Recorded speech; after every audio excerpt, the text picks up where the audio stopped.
Now, let's begin our second story. So in early 1600, Italian astronomer and mathematician Galileo was in a precarious position. Actually, at this time, the researchers and scientists were not rich or having money, but they were dependent upon the generosity of the rulers to support their research, and so was Galileo. He would sometimes make gifts of his inventions and discoveries to the leading patrons of the time. Once he invented a military compass, and that he presented to the Duke of Gonzaga. And then on the other side, he dedicated a book explaining the use of compass to the Medicis. Now these both rulers were grateful, and through them, Galileo was able to find more students to teach. But cash was a constant problem, as the patrons were usually paying him back with gifts. So the insecurity of cash was constantly lying with him. Now in 1610, Galileo got an idea, and he made a plan when he discovered the moons of Jupiter. So instead of dividing the discovery among his patrons by giving telescope to one and dedicating the book to another, as he did in past, he decided to focus exclusively on Medicis. Well, he chose Medicis for one reason, and that was that Cosimo I, who was the founder of Medici dynasty in 1540, he made Jupiter as the symbol of Medicis, which was the symbol of power and mightiest of the gods. So Galileo turned his discovery of Jupiter's moons into a cosmic event, honoring the Medici's greatness. For that, shortly after his discovery, he announced that the bright stars, means the moons of Jupiter, offered themselves in the heaven. Well, let me tell you that Galileo carefully chose this time to announce the event, as Cosimo's second enthronement was also happening at the same time. Galileo said the four moons harmonized with the number of Medicis. Actually, Cosimo II was having three more brothers, means Cosimo I was having 4 sons.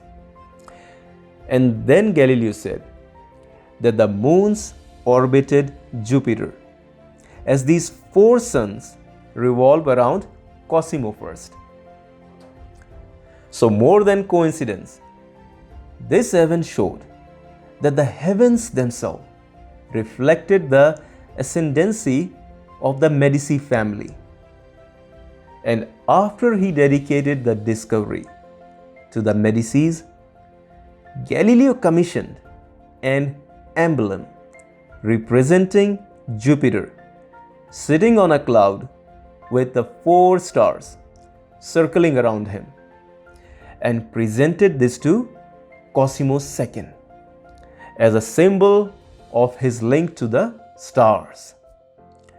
Now in 1610, Cosimo II made Galileo his official court philosopher and mathematician with full salary.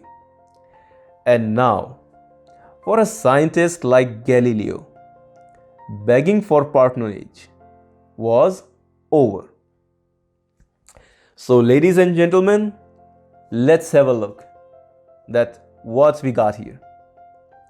Galileo gained more than he had in his years of begging. How? The answer is simple, my friends. All masters wants to appear more brilliant than other people. Actually, they do not care about science or latest inventions or whatever.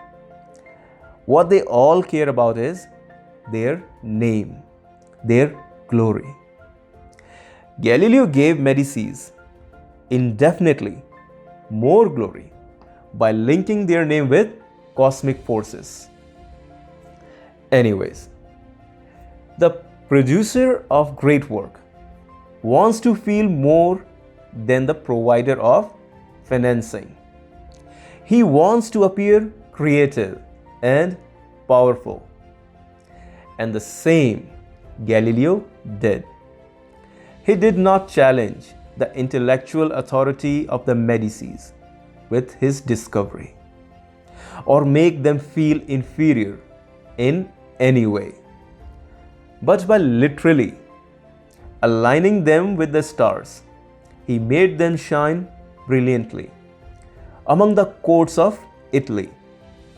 He did not outshine the master.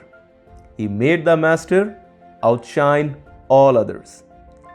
So, my dear listeners, our law number 1 ends here. We'll meet next time with law number 2, which is never put too much trust in friends. Learn how to use enemies. I hope you would have liked it. Please subscribe your channel and do let us know what you think about this law in the comments section below. Thank you for watching. I really appreciate your time. Thank you.